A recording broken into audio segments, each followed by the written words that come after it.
France എന്ന് പറയുന്ന രാജ്യത്തിന് ഒരു പ്രത്യേകതയുണ്ട്. 2 വർഷം സ്റ്റേ ബാക്ക് കൊടുക്കുന്ന IELTS ഇല്ലാതെ പഠിക്കാൻ പറ്റുന്ന ചുരുക്കം ചില രാജ്യങ്ങളേ ഉള്ളൂ. അതിൽ കൊള്ളാവുന്ന ഒരു രാജ്യമാണ് ഫ്രാൻസ്. കൊള്ളാമെന്ന് പറയാൻ കാരണം എന്താണെന്ന് വെച്ച് കഴിഞ്ഞാൽ ട്രിപ്പിൾ ക്രൗൺ അക്രഡിറ്റേഷൻ എന്നുള്ള കാര്യം ചിലപ്പോൾ നിങ്ങൾ കേട്ടിട്ടുണ്ടാവും. വലിയ ഒരു റെക്കഗ്നിഷനാണ്. ഈ ഒരു റെക്കഗ്നിഷനുള്ള ഒരുപാട് യൂണിവേഴ്സിറ്റീസ് അല്ലെങ്കിൽ ഇൻസ്റ്റിറ്റ്യൂട്ട്സ് ഫ്രാൻസിലുണ്ട്. ഇനി ഫ്രാൻസിൽ പഠിക്കാനായിട്ട് നമുക്ക് ഫ്രഞ്ച് ലാംഗ്വേജ് മസ്റ്റായിട്ട് വേണ്ടേ എന്ന് ചിലപ്പോൾ നിങ്ങൾ സംശയിക്കും. വേണ്ട, ഇംഗ്ലീഷ് ലാംഗ്വേജിലാണ് മിക്ക പ്രോഗ്രാമുകളും അവർ കണ്ടക്ട് ചെയ്യുന്നത്. ഇനി നിങ്ങൾക്ക് ഫ്രഞ്ച് ലാംഗ്വേജ് അറിയാമെന്നുണ്ടെങ്കിൽ അത് വളരെ നല്ലതാണ്. ഒരു പാർട്ട് ടൈം ജോബ് കണ്ടെത്താനോ അല്ലെങ്കിൽ ഫുൾ ടൈം ജോബ് കണ്ടെത്താനോ അത് വളരെയധികം ഗുണം ചെയ്യും. ഫ്രാൻസിൽ പഠിക്കുന്ന കുട്ടികളുടെ അക്കോമഡേഷന് സബ്സിഡീസ് കിട്ടുമെന്നുള്ള കാര്യം നിങ്ങൾക്കറിയോ? അത്തരത്തിലുള്ള നിരവധി ഇൻഫർമേഷൻസ് ഫ്രാൻസിനെ പറ്റി പറയാനുണ്ട്.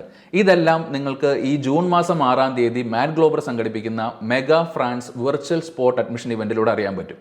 Government scholarships, subsidies, part time ജോബ്സിൻ്റെ അവൈലബിലിറ്റി ഇതെല്ലാം നിങ്ങൾക്ക് നേരിട്ട് ചോദിച്ച് മനസ്സിലാക്കാം. അതുമാത്രമല്ല 20ഓളം യൂണിവേഴ്സിറ്റീസിൻ്റെ ഡെലിഗേറ്റ്സ് നേരിട്ട് പങ്കെടുക്കുന്നതുകൊണ്ട് തന്നെ നിങ്ങളുടെ അഡ്മിഷൻസ് വേണമെന്നുണ്ടെങ്കിലും ആ ഒരു സ്പോട്ടിൽ പ്രോസസ്സ് ചെയ്യാനും പറ്റും. ഇനി ഏറ്റവും ഇൻട്രസ്റ്റിംഗ് ആയിട്ടുള്ള വേറൊരു കാര്യം, ക്യാമ്പസ് ഫ്രാൻസിൻ്റെ പ്രതിനിധി കൂടെ ഈ ഒരു ഇവൻറ്റിൽ പങ്കെടുക്കുന്നുണ്ട്. സോ നിങ്ങൾക്ക് ഈ ഒരു ഇവൻറ്റിൽ പങ്കെടുക്കാൻ താല്പര്യമുണ്ടെങ്കിൽ ഇപ്പോൾ താഴെ കാണുന്ന ലിങ്കിൽ ക്ലിക്ക് ചെയ്തോ അല്ലെങ്കിൽ നേരിട്ട് കോൺടാക്ട് ചെയ്തോ നിങ്ങളുടെ സീറ്റുകൾ റിസർവ് ചെയ്യാം.